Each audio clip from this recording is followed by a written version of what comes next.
কেমন আছেন সবাই? আশা করি সকলে ভালোই আছেন। তো প্রিয় দর্শক, আপনাদের জন্য আবার একটা ভিডিও নিয়ে হাজির হলাম। যে কাউকে বাধ্য করার উপায়, যে কাউকে আপনি বাধ্য করতে পারবেন। যেরকম ধরেন হাজব্যান্ড ওয়াইফের কথাই বলছি। হাজব্যান্ড ওয়াইফের মধ্যে কিন্তু ঝামেলা লেগেই থাকে স্বামী স্ত্রীর মধ্যে। তার সংসারে যদি কোনো জিনিসের অভাব না থাকে, বেশিরভাগ ঝামেলা কেন লাগে? টাকা পয়সার অভাবে। যদি সংসারে যদি খাবার জিনিস না থাকে, টাকা পয়সা না থাকে, ঝামেলা কিন্তু এমনি লেগে থাকবে। ওই বউটাও বলবে যে তুমি কি করছো, থাকতে চাইবে না। আর ওই যে হাজব্যান্ড, ও সারাদিন মান খেটেও টাকা পয়সা আনতে পারছে না, তারও মাথা গরম থাকবে। তো যাই হোক, যে কোনো কারণে কিন্তু ঝামেলা লেগেই থাকে সংসারে। তো এই হাজব্যান্ড ওয়াইফের ব্যাপারে বলছি আমি। তো কী করে এই ঝামেলাটা থামাবেন? মানে এক কথায় পুরো ঠান্ডা হয়ে যাবে, কোনো ঝামেলা হবে না। তো সংসারে অশান্তি কিন্তু সবারই থাকে। তো সেই বিষয় নিয়ে আমি আলোচনা করবো। প্রথমে আপনাকে জায়গাটা দেখিয়ে দেই। এটা আমার গ্রাম থেকে একটু দূরে। এটা একটা ব্রিজের নিচে আছি। এখানে এসে মাঝে মধ্যে একটু বিশ্রাম করি, বসি যখন কাজ করতে আসি। তো কি করে ঝামেলাটা থামাবেন? ধরুন কথার কথা, আপনি ছেলে হয়ে মেয়ের উপরেও করতে পারেন, মেয়ে হয়ে ছেলের উপরেও করতে পারেন। কিন্তু হ্যাঁ, এইটা শুধু হাজব্যান্ড ওয়াইফ মানে স্বামী স্ত্রীর মধ্যে হবে, বাইরে কিন্তু হবে না দাদা। স্বামী স্ত্রীর মধ্যে কিন্তু কাজ হবে খুব সুন্দর। তো কাজটা কি করতে হবে? ভিডিওটা স্কিপ না করে পুরোপুরি দেখবেন। ধরেন আপনার বউ আপনার কথা শুনছে না, মানে খুব তেরা, কথাই শুনে না। যদি ভালো কথা বলেন রেগে যাবে, যদি ভালো জবাব দেন তো উল্টা জবাব দেবে। এরকম কিন্তু অনেক জায়গায় হয়ে থাকে। সে যদি হাজব্যান্ডের কথা বলুক বা ওয়াইফের কথা বলুক, স্বামী স্ত্রীর কথা, যে কোনো দুজনের মধ্যে একজন কিন্তু বাঁকা হবেই। তো তাকে শুধরানোর জন্য, মানে তাকে ঠান্ডা করার জন্য একটি উপায়টা হচ্ছে কাজটা করতে হবে শনিবার কিংবা মঙ্গলবার। শনিবার কিংবা মঙ্গলবার দেখে কাজটা করতে হবে। এবং কি করতে হবে? এরে গরু মানে সার, এরে গরু মানে বেটা ছেলে গরু। শনিবার কি মঙ্গলবার দেখে বেটা ছেলের গরুর পিছন দিক থেকে বাম পাটা ধোয়াবেন। ঠিক আছে, বাম পাটা ধোয়াবেন। ধোয়ানোর পর সেখান থেকে একটু জল নেবেন 3 বার। জলটা কিন্তু 3 বার সংগ্রহ করবেন।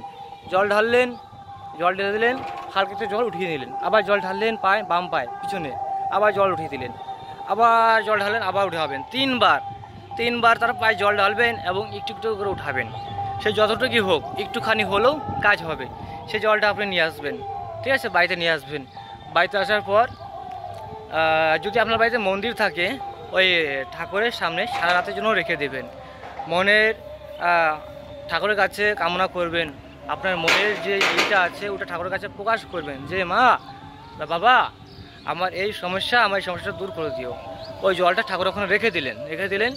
সকালবেলা বাসি পেটে, যখন আপনার হাজব্যান্ড বা ওয়াইফ মানে স্বামী স্ত্রী যেই হোক, বাসি পেটে তাকে জলটা খাওয়াতে হবে যে কোনো কারণে। তারপরের দিন বাসি পেটে জলটা খাওয়াবেন, দেখবেন যে আপনার কথা শুনবে। সে যদি প্রচণ্ড রাগী হয়ে থাকে, যে তার শরীরে প্রচুর রাগ, সেও ঠান্ডা হয়ে যাবে।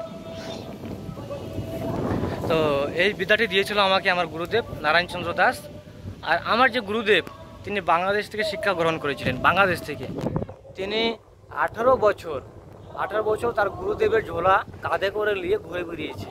ঠিক আছে, আমার যে ওস্তাদ, সে কিন্তু বাড়িতে থাকতো না, তার নিজস্ব বাড়ি ছিল না। সে সারা দুনিয়া ঘুরে বেড়াতো, এদিকে ওদিকে যে ডাকতো সেখানে চলে যেত। এভাবেই চলতো তার জীবন। তো লোকটা তো মারা গেছে। আমার ওস্তাদ 18 বছর ঘুরেছে, আর আমি 12টা বছর ঘুরেছি আমার ওস্তাদের পেছনে। 12টা বছর ঘুরেছি। তো আজকে এই নিয়ে 16-17 বছর হয়ে গেল আমার শিক্ষা দীক্ষা। তো দাদারা, সবাই তো আমরা শুরু করলাম, তাই না? সবাই আমরা শুরু করলাম, এখনও দাদা অনেক কিছু শেখার বাকি আছে। তাই বলি, আপনারা যদি আমার চ্যানেলে এখন নতুন হয়ে থাকেন, চ্যানেলটি সাবস্ক্রাইব করে নেবেন। আর 5 টাকা বেল আইকনটি প্রেস করতে ভুলবেন না। কারণ দাদা, আমি যে ভিডিও দিই, ঠিক আছে, তো অন্তর্মধ্যে তো দিচ্ছি, সাথে কাজ করেও দেখাচ্ছি। যে দেখেন, আমার বাড়িতে কিন্তু হাজার লোক এসেছে, হাজার। আগে যে চ্যানেলটা ছিল, আগের চ্যানেলেও কিন্তু এরকম ভিডিও দিতাম। লোক আমার বাড়িতে আসলো, আমি ডাইরেক্ট কাজ করে দেখালাম, কাজ হলো, টাকা দিল, চলে গেল। তো গ্রামের লোকের কী আর ডিমান্ড করব? কেউ 50 টাকাও দেয়, কেউ 100 টাকাও দেয়। কাজ যদি বড় হয় তো 500 টাকা দেয়। ঠিক আছে, তার মধ্যে তাকে ভালো করি, ট্রিটমেন্ট করি, সাথে তাবিজ দেই।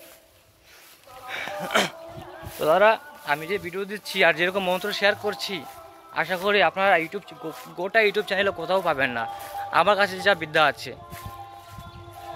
আর যদি আপনারা পার্সোনালি শিখতে চান, তাহলে আপনারা আমার এখানে এসে, আমার আসনে এসে আপনারা শিখে যাবেন। হাতে ধরে আপনাদেরকে শেখাবো, মন্ত্র তো দেবো এবং কাজ করেও দেখাবো। কারণ আমার বাড়িতে প্রত্যেক দিনে 5 থেকে 10টা করে লোক আসে। সকাল থেকে আমি তো বাড়ি ছিলাম না, তো সকালে ঘুম থেকে উঠে দেখি আমার বাড়িতে 4 জন লোক বসে আছে। 4 জন লোক বসে আছে, তাদের কাজ বাজ করে চলে এসেছি। আবার ফোন করলো, এখন আবার যাচ্ছি বাড়ি। এখানে কাজ করতেই এসেছিলাম নদীর ধারে, একটা গোপন কাজ, সেটা বলতে পারবো না, এটা আমাদের গ্রামের লোকেরই কাজ। তো দাদারা ভিডিওটা বেশি বড় করবো না, এখানেই শেষ করব। তো তার আগে বলি যে চ্যানেলে নতুন হয়ে থাকলে চ্যানেলটা অবশ্যই সাবস্ক্রাইব করে যাবেন, আর ভিডিওটি ভালো লাগলে অবশ্যই লাইক করে যাবেন। আর যদি মনে হয় যে ভিডিওটা অনেক কার্যকারী, তো ভিডিওটা তাদের কাছে শেয়ার করবেন যাদের এই জিনিসগুলো দরকার। আর আমার ভিডিওগুলো ভালো করে দেখবেন, যে অনেক কিছু পাবেন, অনেক কিছু। তো আমি যে আপনাদেরকে শেখাবো, আশা করি যদি আপনারা ভালো মতন মন দিয়ে শিখতে পারেন, আপনাদের জীবনে কোনো জিনিসের অভাব হবে না। তো তারা ভালো থাকুন, সুস্থ থাকুন, নিজের খেয়াল রাখুন। আবার আসবো নতুন ভিডিও নিয়ে, ভালো থাকবেন।